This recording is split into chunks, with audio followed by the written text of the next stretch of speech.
Welcome to APUSH News. My name is Brandon. Today we'll be talking about the German immigration and the effect on the American economy from the years 1812 to 1860. The Germans influenced America in many ways.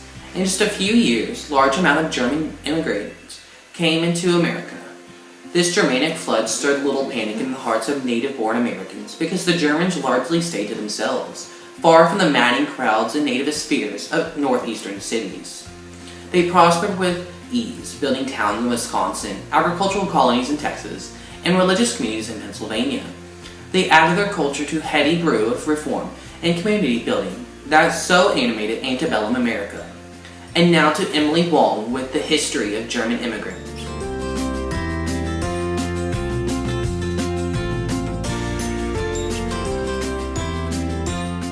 Thank you, Brandon. And now is some more information about German immigration into America.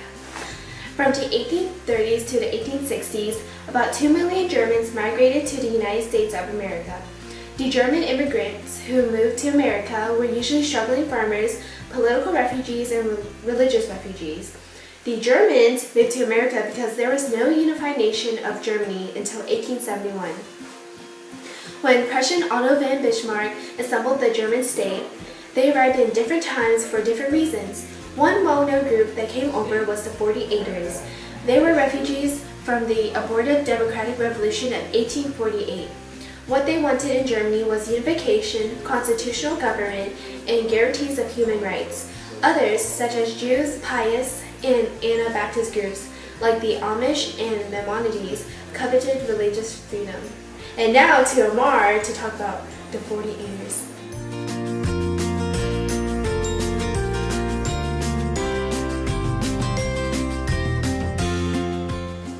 Thanks, Emily, and now I'll give you an insight into the 48ers. The 48ers are a collective term for the supporters of the European revolutions of 1848 to 1849. They favored unification, constitutional government, and guarantees of human rights.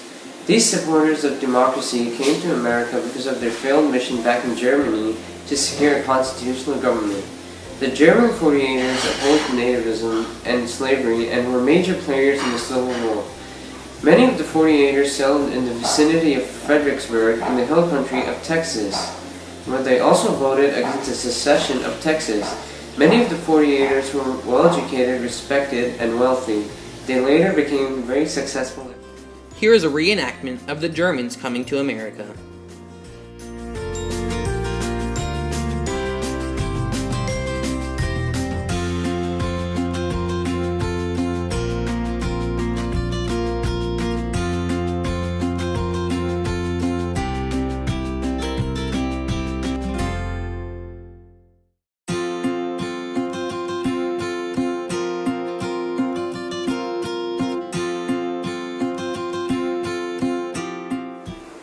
Great reenactment video.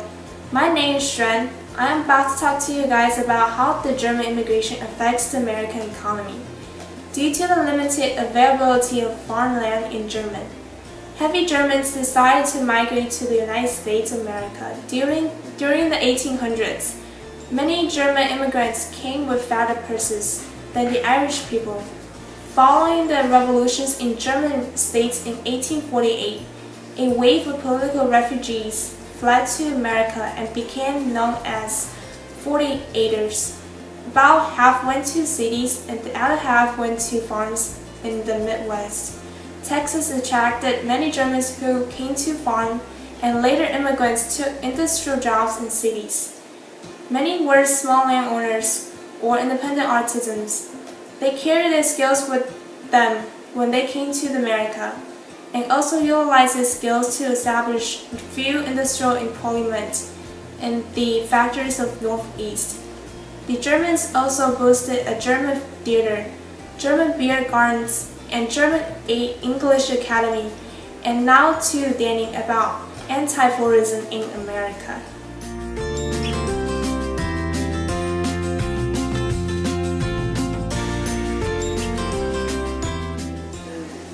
Thank you, Xuan, for the insightful report.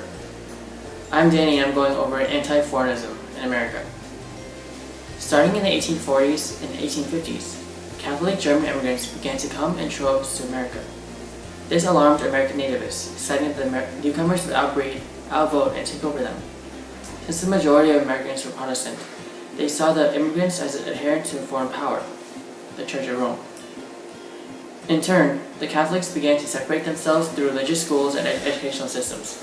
When they arrived, the Roman Catholics were ranked fifth among the religious powers, but by 1850, they reigned with 1.8 million communicants.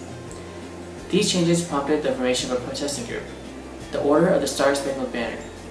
They spread works of literature and other forms of exposure that defaced the Catholics. One book, Awful Disclosures, sold 300,000 copies. In time, violent actions began emerging, such as attacks of Catholic convents and schools. One such occasion occurred in Philadelphia in 1844, where 2 Catholic churches burned down, 13 citizens were killed, and 50 were wounded. This was expected with how America is such a diverse society and a mix of so many different cultures. Anti-foreignism remains one of the blotches in American history on the topic of America and its minorities.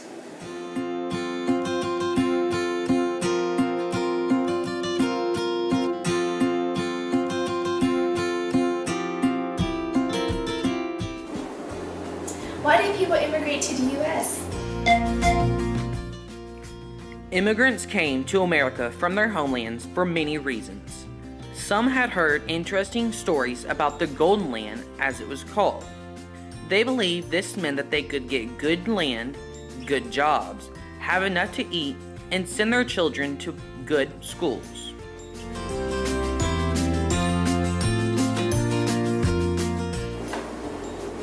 Would an entire family come together? Sometimes a family would come all at once, but many times they would come separately. The oldest child and father may immigrate to America, while the mother and other children stayed behind. After earning enough money, the father and son would send for their family.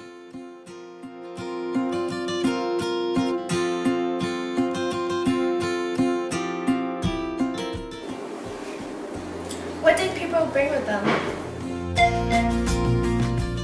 The immigrants could not usually bring everything that they owned. The ship companies would allow them a certain amount of luggage. The amount they could bring depended on the type of fare that they paid. Although some people just had bundles tied together, others took cardboard boxes, trunks, suitcases, baskets, and leather sacks.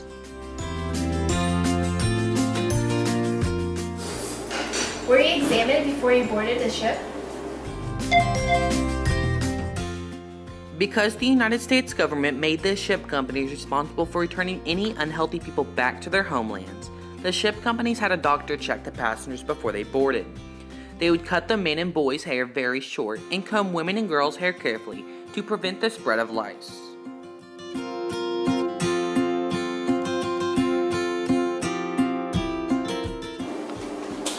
How long did the voyage last? The voyage from the west coast of Europe across the Atlantic Ocean to Ellis Island usually took about 40 days. Sometimes, however, it could take as long as 6 months.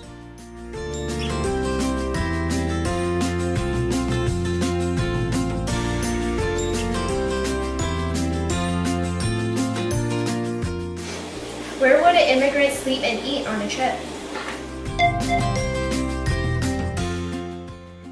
If you had first or second class tickets, you would have a private place to sleep and food would be served in a dining room. However, if you had steerage class tickets, the majority of immigrants were in this group, you would sleep and eat at the bottom level of the ship. The crew would feed you lukewarm soup, boiled potatoes, and stringy beef. The beds were narrow and sometimes stacked 3 high.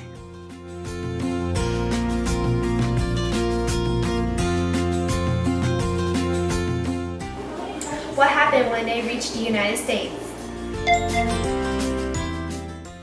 Many immigrants' first view of the United States was at Ellis Island in New York. After leaving the ship, they were examined by doctors and other specialists. If they were healthy, they were allowed to leave Ellis Island and start their new lives. Some immigrants were returned to their homeland.